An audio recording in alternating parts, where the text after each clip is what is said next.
My dear students, ಈ ಒಂದು ವಿಡಿಯೋದಲ್ಲಿ ಸೆಕೆಂಡ್ ಇಯರ್ DLED ವಿದ್ಯಾರ್ಥಿಗಳಿಗೆ ಇಂಗ್ಲೀಷ್ ವಿಷಯದ ಬಗ್ಗೆ ಇಂಪಾರ್ಟೆಂಟ್ ಆಗಿರ್ತಕ್ಕಂಥ 5 ಮಾರ್ಕ್ಸ್ ಕ್ವಶನ್ಸನ್ನು ಡಿಸ್ಕಸ್ ಮಾಡೋದಕ್ಕೆ ಹೋಗ್ತಾ ಇದ್ದೀನಿ.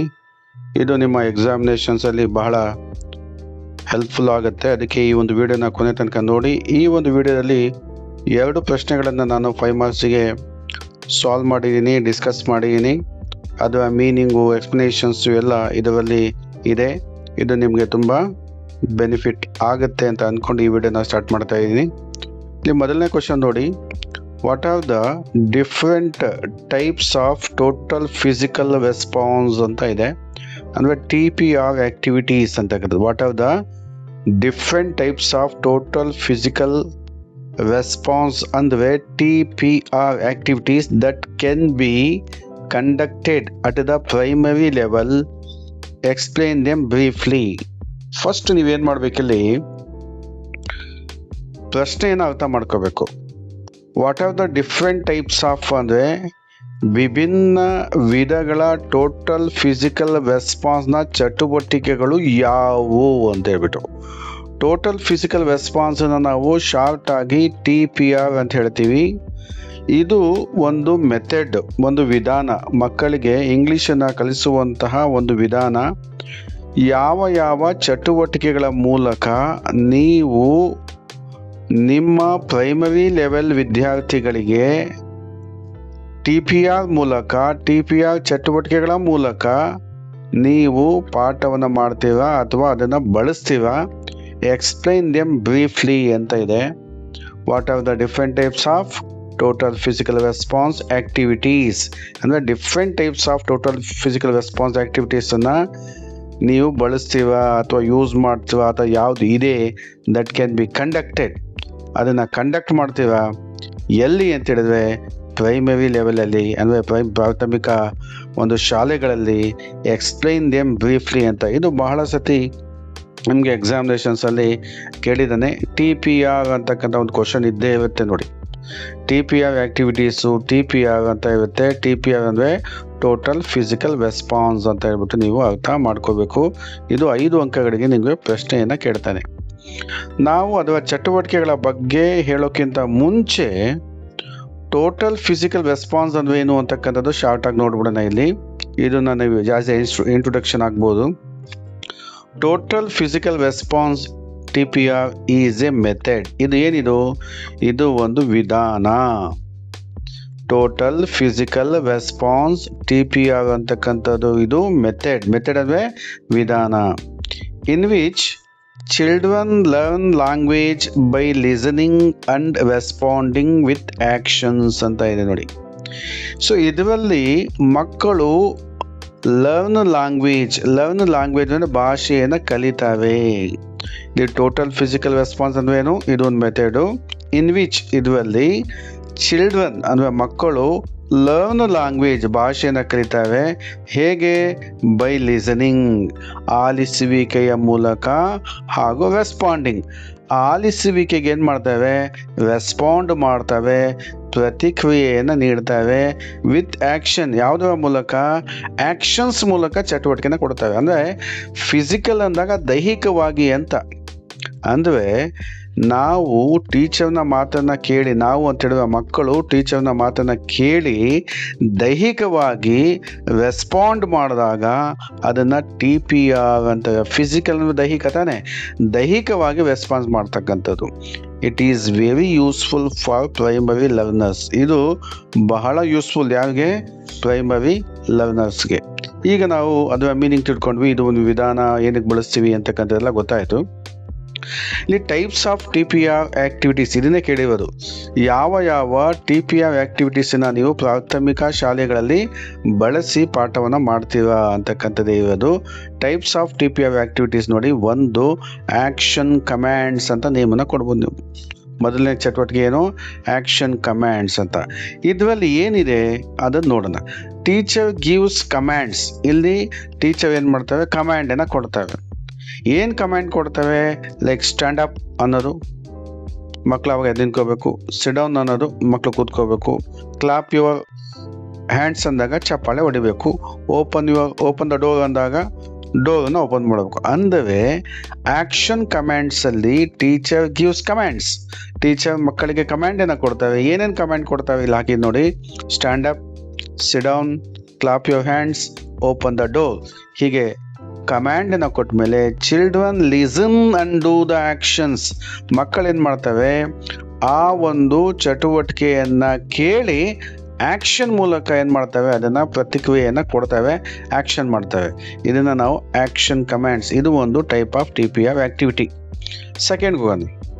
ಸೆಕೆಂಡ್ ಅಲ್ಲಿ ಕ್ಲಾಸ್ ರೂಮ್ ಇನ್ಸ್ಟ್ರಕ್ಷನ್. ತರಗತಿಯಲ್ಲಿ ಮಕ್ಕಳಿಗೆ ಟೀಚರ್ ಸೂಚನೆ ಕೊಡತಕ್ಕಂಥದ್ದು. ತರಗತಿಯ ಸೂಚನೆಗಳು ಅಂತ ಅನ್ಕೋಬಹುದು. ಇಲ್ಲಿ ನೀವು ಪಕ್ಕದಲ್ಲಿ ಕನ್ನಡದಲ್ಲಿ ತರಗತಿಯ ಒಳಗೆ ಟೀಚರ್ ಕೊಡುವಂಥ ಸೂಚನೆಗಳು ಅಂತ ಆಗ್ಬೋದು, ಅಥವಾ ತರಗತಿ ಸೂಚನೆಗಳು ಅಂತ ಅನ್ಕೋಬಹುದು ಶಾರ್ಟ್ ಆಗಿ.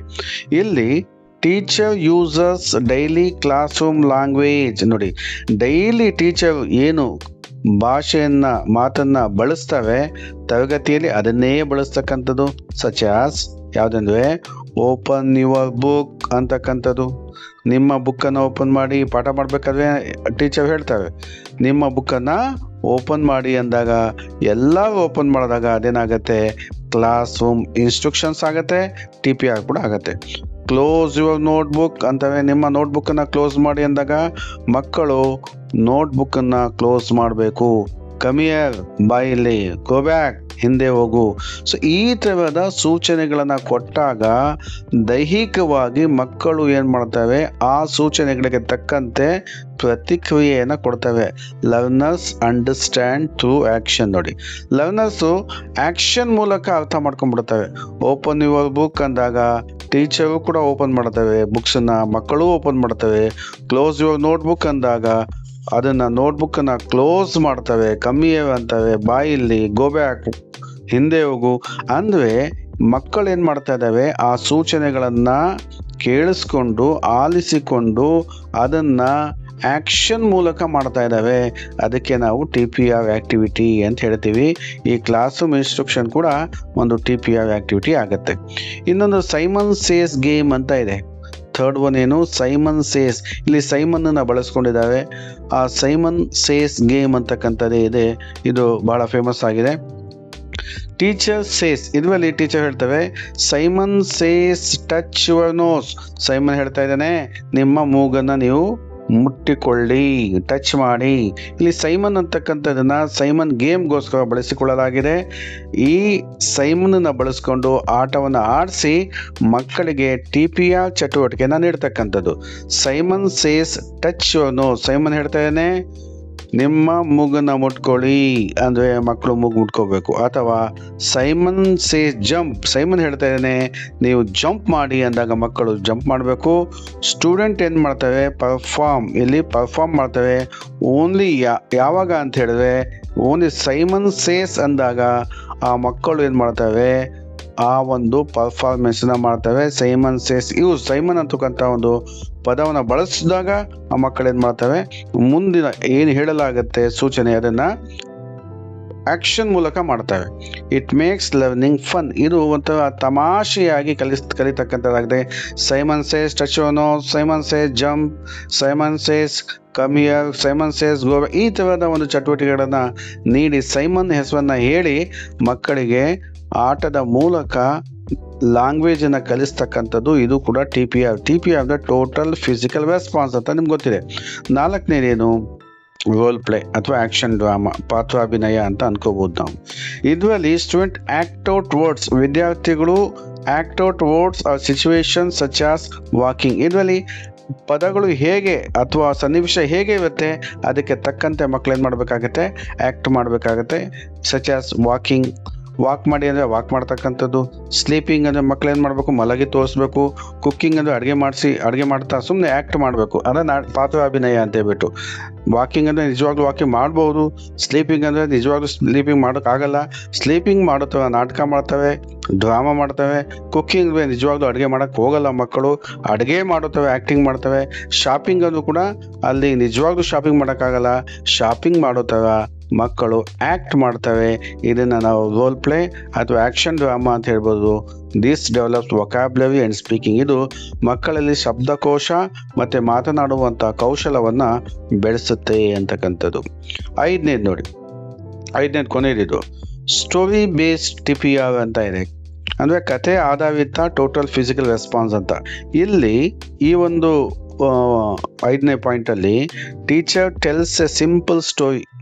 ಟೀಚರ್ ಭಾಳ ಸಿಂಪಲ್ ಆಗಿರ್ತಕ್ಕಂಥ ಒಂದು ಸ್ಟೋರಿ ಹೇಳ್ತವೆ ವಿತ್ ಆ್ಯಕ್ಷನ್ಸ್ ಮೂಲಕ. ಸ್ಟೂಡೆಂಟ್ ಏನು ಮಾಡ್ತವೆ, perform actions while listening. Student ಆ ಆ್ಯಕ್ಷನನ್ನು ಪರ್ಫಾರ್ಮ್ ಮಾಡ್ತವೆ. ಟೀಚರು ಕಥೆಯನ್ನು ಆ್ಯಕ್ಷನ್ ಮೂಲಕ ಹೇಳಿದಾಗ ಸ್ಟೂಡೆಂಟು ಆ ಆ್ಯಕ್ಷನ್ ಮೂಲಕ ಲಿಸನಿಂಗ್ ಆಗುತ್ತೆ. ಲಿಸನಿಂಗ್ ಅಂತ ಹೇಳಿದ್ರೆ ಆಲಿಸುವಿಕೆ ಆಗುತ್ತೆ. ಆಲಿಸುವಿಕೆಯ ಸಂದರ್ಭದಲ್ಲಿ ಆ ಆ್ಯಕ್ಷನ್ಸನ್ನು ಏನು ಮಾಡ್ತವೆ, ಪರ್ಫಾರ್ಮ್ ಮಾಡ್ತವೆ. ಎಕ್ಸಾಂಪಲ್, ದ ಬಾಯ್ ರನ್ಸ್ ಅಂದಾಗ ಯಾವಾಗ ದ ಬಾಯ್ ರನ್ಸ್ ಅಂತ ಬರುತ್ತೆ, ಮಕ್ಕಳು ಓಡುವಂತಹ ಕೆಲಸವನ್ನು ಮಾಡ್ತವೆ. ಓಪನ್ಸ್ ದ ಡೋರ್ ಅಂತ ಬಂದಾಗ ಮಕ್ಕಳು ಹೋಗಿ ಡೋರನ್ನು ಓಪನ್ ಮಾಡ್ತವೆ. ಆ್ಯಂಡ್ ಸಿಟ್ಸ್ ಡೌನ್ ಅಂದಾಗ ಮಕ್ಕಳು ಕೆಳಗೆ ಕೂತ್ಕೊಳ್ತವೆ. ಒಂದು ಸ್ಟೋರಿಯಲ್ಲಿ ಬರುವಂತಹ ಎಲ್ಲ ಆ್ಯಕ್ಷನ್ಸನ್ನು ದೈಹಿಕವಾಗಿ ಮಕ್ಕಳು ಮಾಡ್ತವೆ. ಅದನ್ನೇ ನಾವು ಸ್ಟೋರಿ ಬೇಸ್ಡ್ TPR ಅಂತಕ್ಕಂಥದ್ದು ಈ ಒಂದು ಚಟುವಟಿಕೆಯನ್ನು ಇಲ್ಲಿ ಬಳಸ್ಕೊಳ್ತೀವಿ. ಸೊ ಇಲ್ಲಿ ಹೀಗೆ 5 ಚಟುವಟಿಕೆಗಳನ್ನು TPRನಲ್ಲಿ ಬಳಸುವಂಥ 5 ಚಟುವಟಿಕೆಗಳನ್ನು ಬಳಸ್ಕೊಂಡು ನಾವೇನು ಮಾಡ್ಬೋದು, ಪ್ರಾಥಮಿಕ ಮಕ್ಕಳಿಗೆ ಪಾಠವನ್ನು ಮಾಡ್ಬೋದು. ಮೊದಲನೇದು ಆ್ಯಕ್ಷನ್ ಕಮ್ಯಾಂಡ್ಸು, ಎರಡನೇದು classroom instructions, third one Simon says game, ಮತ್ತು fourth one role play action drama, ಐದನೇದು ಸ್ಟೋರಿ ಬೇಸ್ಡ್ TPR. ಇಷ್ಟು ಬರೆದ್ರೆ ನಿಮಗೆ ಎಷ್ಟು ಅಂಕಗಳು ಸಿಗುತ್ತೆ, 5 ಅಂಕಗಳು ನಿಮಗೆ ಲಭ್ಯ ಆಗೇ ಆಗುತ್ತೆ. ಇದನ್ನು ನೀವು ನೋಡ್ಕೋಬೇಕಾಗತ್ತೆ. ಇದು ಭಾಳ ಸತಿ ನಿಮಗೆ ಎಕ್ಸಾಮಿನೇಷನ್ಸಲ್ಲಿ ಕೇಳಿದ್ದಾವೆ. ಇದು ಒಂದು ಇಂಪಾರ್ಟೆಂಟ್ ಕ್ವಶನ್ಸ್ ಅಂತ ಇದನ್ನು ನೋಡ್ಕೋಬೋದು. ಇನ್ನೊಂದು ಕ್ವಶನ್, ಇದೆಲ್ಲ ಯಾವ ಪಾಠಕ್ಕೆ ಸಂಬಂಧಪಟ್ಟಿದ್ದು ಅಂದರೆ 3rd ಯೂನಿಟ್ಗೆ ಸಂಬಂಧಪಟ್ಟಿದೆ ನೋಡಿ. 3rd ಯೂನಿಟಲ್ಲಿ 2 ಮಾರ್ಕ್ಸ್ ಕ್ವಶನ್ಸು ಭಾಳ ಕಡಿಮೆ ಕೇಳ್ತಾನೆ. 3rd ಯೂನಿಟಲ್ಲಿ 5 ಅಂಕಗಳ ಪ್ರಶ್ನೆ ಹೆಚ್ಚು ಬರುತ್ತೆ. ಅದಕ್ಕೆ 5 ಅಂಕಗಳಿಗೆ ನೀವು 3rd ಯೂನಿಟನ್ನು ನೀವು ಹೆಚ್ಚು ಓದಬೇಕಾಗತ್ತೆ. ಇಲ್ಲಿ ನಾನು ಅದೇ ಪಾಠದ ಸಂಬಂಧಪಟ್ಟಂತೆ ನಾನೇನು ಮಾಡಿದ್ದೀನಿ, ಇಲ್ಲಿ ಕ್ವಶನ್ಸನ್ನು ನಾನು ನಿಮಗೆ ಸಾಲ್ವ್ ಮಾಡ್ತಾ ಇದ್ದೀನಿ. ಸೆಕೆಂಡ್ ಕ್ವಶನ್ಸ್ ಇಲ್ಲಿ ನಾನು ಸಾಲ್ವ್ ಮಾಡೋದಕ್ಕೆ ಹೋಗ್ತಾ ಇರೋದು, what are the principles of lexical approach. Lexical approach ಬಗ್ಗೆ ಒಂದು ಪ್ರಶ್ನೆ ಇದ್ದೇ ಇರುತ್ತೆ. ಅದು 2 ಮಾರ್ಕ್ಸ್ ಇರ್ಬೋದು, 5 ಮಾರ್ಕ್ಸ್ಗೆ ಹೆಚ್ಚು ಇದು ಕೇಳೋ ಸಾಧ್ಯತೆ ಇದೆ. ಇದು ಕೂಡ 3rd ಯೂನಿಟ್ಗೆ ಸಂಬಂಧಪಟ್ಟಿದ್ದು. 3rd ಯೂನಿಟ್ ಅಂತ ಹೇಳಿದ್ರೆ ಮೆಥಡ್ಸು, ಅಪ್ರೋಚಸ್ಸು ಎಲ್ಲ ಇದೆ. ಇದು ಕೂಡ ಲೆಕ್ಸಿಕಲ್ ಅಪ್ರೋಚ್ ಅಂತಕ್ಕಂಥದ್ದು 3rd ಯೂನಿಟ್ಗೆ ಸಂಬಂಧಪಟ್ಟಿದೆ. ಈಗ ನಾವು ಪ್ರಿನ್ಸಿಪಲ್ಸ್ ಆಫ್ ಲೆಕ್ಸಿಕಲ್ ಅಪ್ರೋಚ್ ಅಂದರೆ ಲೆಕ್ಸಿಕಲ್ ಅಪ್ರೋಚ್ನ ತತ್ವಗಳೇನು ಅಂತಕ್ಕಂಥದ್ದು. ಪ್ರಿನ್ಸಿಪಲ್ಸ್ ಅಂದರೆ ತತ್ವಗಳು ಏನು ಅಂತ ಪ್ರಶ್ನೆ ಬಂದಿದೆ. ಆದರೆ ಅದಕ್ಕಿಂತ ಮುಂಚೆ ನಾವು ಲೆಕ್ಸಿಕಲ್ ಅಪ್ರೋಚ್ ಅಂದ್ರೆ ಏನು ಅಂತ ತಿಳ್ಕೊಬೇಕಲ್ಲ. ಅದಕ್ಕೆ ಇದು ನೋಡಿ, the lexical approach is a method. ಇದು ಕೂಡ ಒಂದು ಮೆಥಡ್. ಯಾವುದಾದ್ರು ಆಫ್ ಲ್ಯಾಂಗ್ವೇಜ್ ಟೀಚಿಂಗ್, ಒಂದು ಭಾಷೆಯನ್ನು ಬೋಧನೆ ಮಾಡುವಂತಹ ಒಂದು ವಿಧಾನ. ಲೆಕ್ಸಿಕಲ್ ಅಪ್ರೋಚ್ ಅಂದ್ರೇನು, it is a method of language teaching that gives importance to words. ಇದು ಯಾವುದಕ್ಕೆ ಪ್ರಾಮುಖ್ಯತೆಯನ್ನು ಕೊಡುತ್ತೆ, ವರ್ಡ್ಸ್ಗೆ. ವರ್ಡ್ಸ್ ಅಂದರೆ ಪದಗಳು, ಫ್ರೇಸಸ್ ಅಂದರೆ ವಾಕ್ಯದ ಭಾಗಗಳು, ಆ್ಯಂಡ್ ವರ್ಡ್ ಕಾಂಬಿನೇಷನ್ ಪದಗಳ ಸಂಯೋಜನೆ. ಅದಕ್ಕೆ ನಾವು ಚಂಕ್ಸ್ ಅಂತ ಹೇಳ್ತೀವಿ. ಪದಗಳ ಸಂಯೋಜನೆಗೆ ನಾವು ಏನಂತೀವಿ, ಚಂಕ್ಸ್ ಅಂತ ಹೇಳ್ತೀವಿ. ವ್ಯಾದರ್ ದೆನ್ ಗ್ರಾಮರ್ ಅಲೋನ್. ಇಲ್ಲಿ ವ್ಯಾಕರಣಕ್ಕೆ ಹೆಚ್ಚು ಪ್ರಾಮುಖ್ಯತೆ ಕೊಟ್ಟಿಲ್ಲ. ಲೆಕ್ಸಿಕಲ್ ಅಪ್ರೋಚಲ್ಲಿ ಹೆಚ್ಚು ಪ್ರಾಮುಖ್ಯತೆ ಬಂದಿರತಕ್ಕಂಥದ್ದು ವರ್ಡ್ಸ್ಗೆ, ಪದಗಳಿಗೆ, ಫ್ರೇಸಸ್, ವಾಕ್ಯದ ಭಾಗಗಳು ಮತ್ತು ವರ್ಡ್ ಕಾಂಬಿನೇಷನ್. ವರ್ಡ್ ಕಾಂಬಿನೇಷನ್ ಅಂದರೆ ಪದಗಳ ಸಂಯೋಜನೆ. ಅದಕ್ಕೆ ನಾವೇಂತೀವಿ, ಚಂಕ್ಸ್ ಅಂತ ಹೇಳ್ತೀವಿ. ಇಲ್ಲಿ ಯಾವುದಕ್ಕೆ ಹೆಚ್ಚು ಇಂಪಾರ್ಟೆನ್ಸ್ ಕೊಟ್ಟಿಲ್ಲ, ಗ್ರಾಮರ್ ಅಲೋನ್, ಕೇವಲ ವ್ಯಾಕರಣ ಒಂದಕ್ಕೆ ಹೆಚ್ಚು ಪ್ರಾಮುಖ್ಯತೆಯನ್ನು ನೀಡಿಲ್ಲ. ಅಂಥದಕ್ಕೆ ನಾವು ಲೆಕ್ಸಿಕಲ್ ಅಪ್ರೋಚ್ ಅಂತ ಹೇಳ್ತೀವಿ. ಈಗ ನಾವು ತತ್ವಗಳ ಬಗ್ಗೆ ಹೋಗೋಣ. ಪ್ರಿನ್ಸಿಪಲ್ಸ್ ಆಫ್ ಲೆಕ್ಸಿಕಲ್ ಅಪ್ರೋಚ್ ಅಂದರೆ ಲೆಕ್ಸಿಕಲ್ ಅಪ್ರೋಚ್ನ ತತ್ವಗಳು ಅಂತ headline ಹಾಕ್ಕೊಂಡಿದ್ವಿ.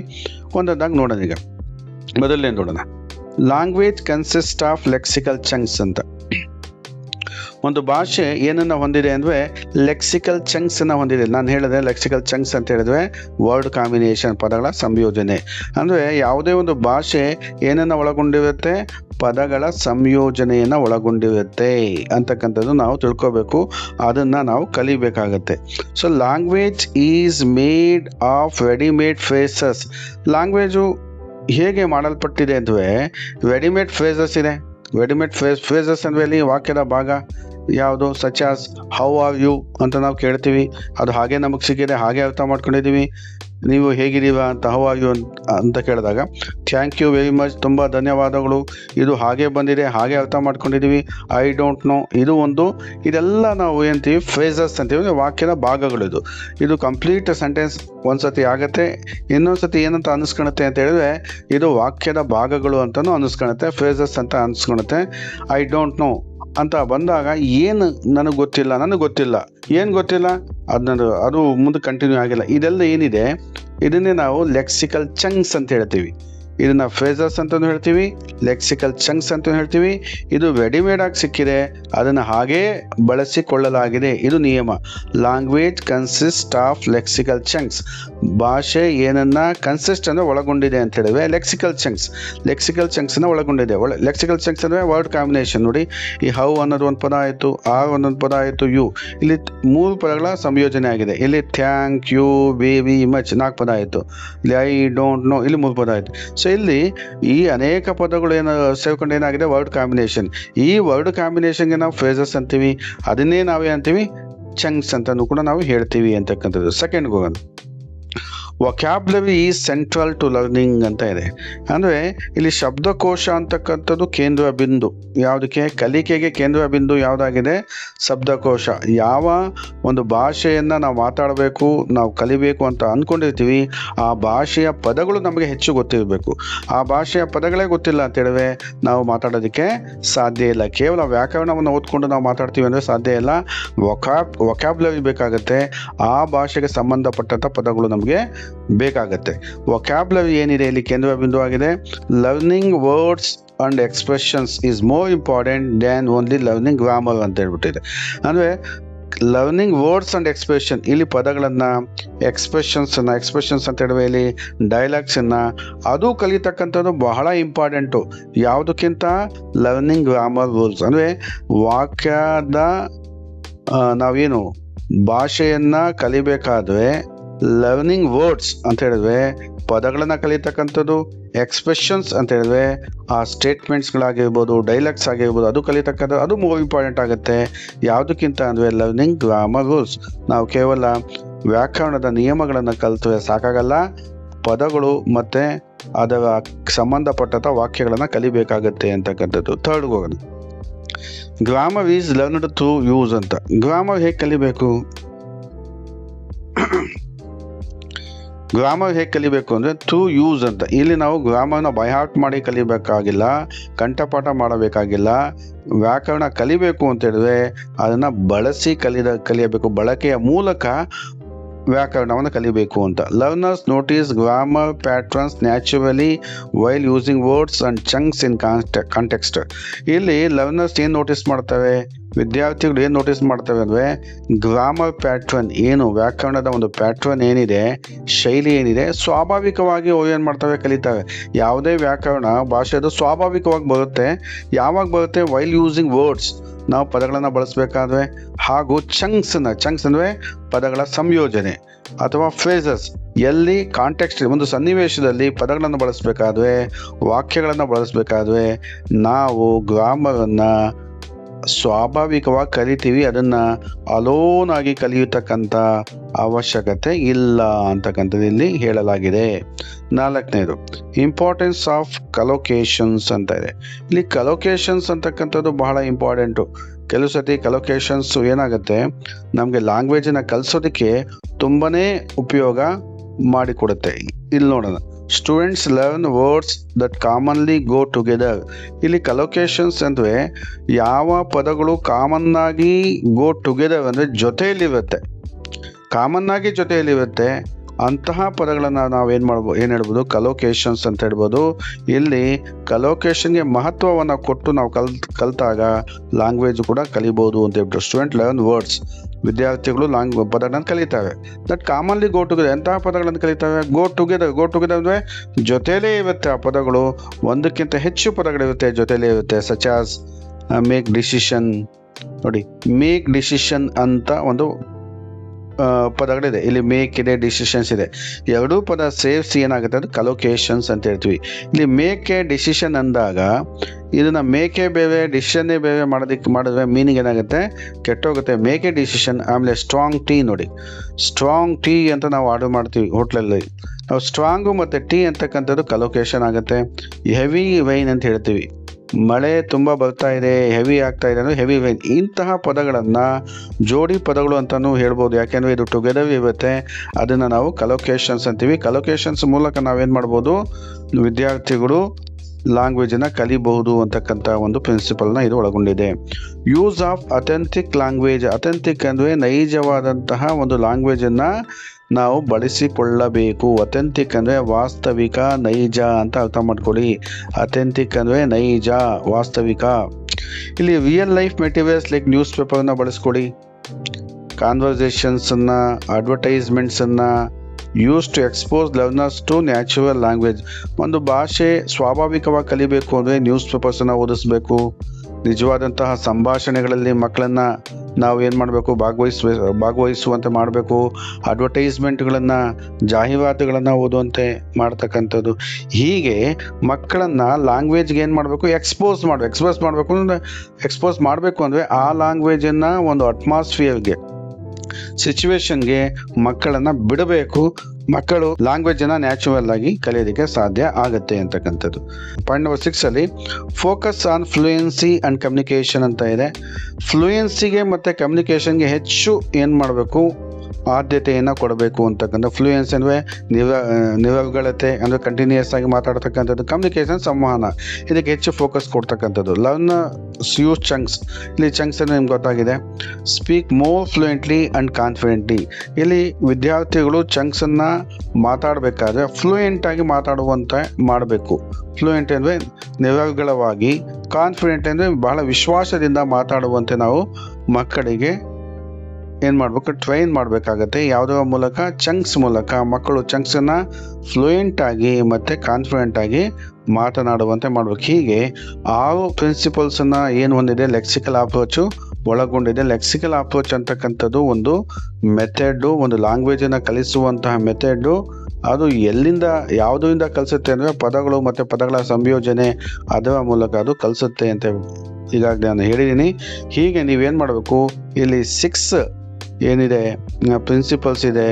Language consist of lexical chunks, vocabulary is central to learning, ಮತ್ತು third one grammar is learn through use ಅಂತಕ್ಕಂಥದ್ದು, ಮತ್ತು ಇಂಪಾರ್ಟೆನ್ಸ್ ಆಫ್ ಕಲೋಕೇಶನ್, ಮತ್ತು ಯೂಸ್ ಆಫ್ ಅಥೆಂಟಿಕ್ ಲ್ಯಾಂಗ್ವೇಜ್, ಮತ್ತು ಕೊನೆಯದಾಗಿ focus on fluency and communication. ಹೀಗೆ 6 ಪ್ರಿನ್ಸಿಪಲ್ಸನ್ನು ಹಾಕಿದ್ರೆ ಇದಕ್ಕೆ ನಿಮಗೆ 5 ಅಂಕಗಳು ಲಭ್ಯ ಆಗುತ್ತೆ. ನೀವು ಈ ಒಂದು ಪ್ರಶ್ನೆಯನ್ನು ಮತ್ತೊಮ್ಮೆ ಮಗದೊಮ್ಮೆ ನೋಡ್ತಾನೆ ಅನೇಕ ಸರಿ ನೋಡಿ ಅದನ್ನು ಅರ್ಥ ಮಾಡ್ಕೊಳ್ಳಿ. ಯಾಕೆಂದರೆ ಇದು ಭಾಳ ಇಂಪಾರ್ಟೆಂಟ್ ಆಗಿರ್ತಕ್ಕಂಥ ಪ್ರಶ್ನೆಗಳಾಗಿರೋದ್ರಿಂದ ನಿಮಗೆ ಇದು ಎಕ್ಸಾಮಲ್ಲಿ ಕೇಳಿದ್ರೆ ನಿಮಗೆ ಬರೆಯೋದಕ್ಕೆ ತುಂಬ ಹೆಲ್ಪ್ ಆಗುತ್ತೆ. ಈ ಒಂದು ವಿಡಿಯೋದಿಂದ ನಿಮಗೆ ಸಾಕಷ್ಟು ಹೆಲ್ಪ್ ಆಗ್ತಾ ಇದೆ ಅಂತ ಅನಿಸಿದ್ರೆ ನನ್ನ ಒಂದು ಚಾನಲನ್ನು ಸಬ್ಸ್ಕ್ರೈಬ್ ಮಾಡ್ಕೊಳ್ಳಿ. ಮತ್ತು ಇದನ್ನು ಅನೇಕ ವಿದ್ಯಾರ್ಥಿಗಳಿಗೆ ಇದನ್ನೇನು ಮಾಡಿ, ಶೇರ್ ಮಾಡಿ ಅಂತ ಕೇಳ್ಕೊಂಡು ಅವ್ರಿಗೂ ಹೆಲ್ಪ್ ಆಗುತ್ತೆ. ಶೇರ್ ಮಾಡಿ ಮತ್ತು ಸಬ್ಸ್ಕ್ರೈಬ್ ಮಾಡ್ಕೊಳ್ಳಿ ಅಂತ ಹೇಳಿ ನನ್ನ ಈ ವಿಡಿಯೋನ ಇಲ್ಲೇ ನಾನು ಮುಗಿಸ್ತಾ ಇದ್ದೀನಿ. All the best. ಧನ್ಯವಾದಗಳು.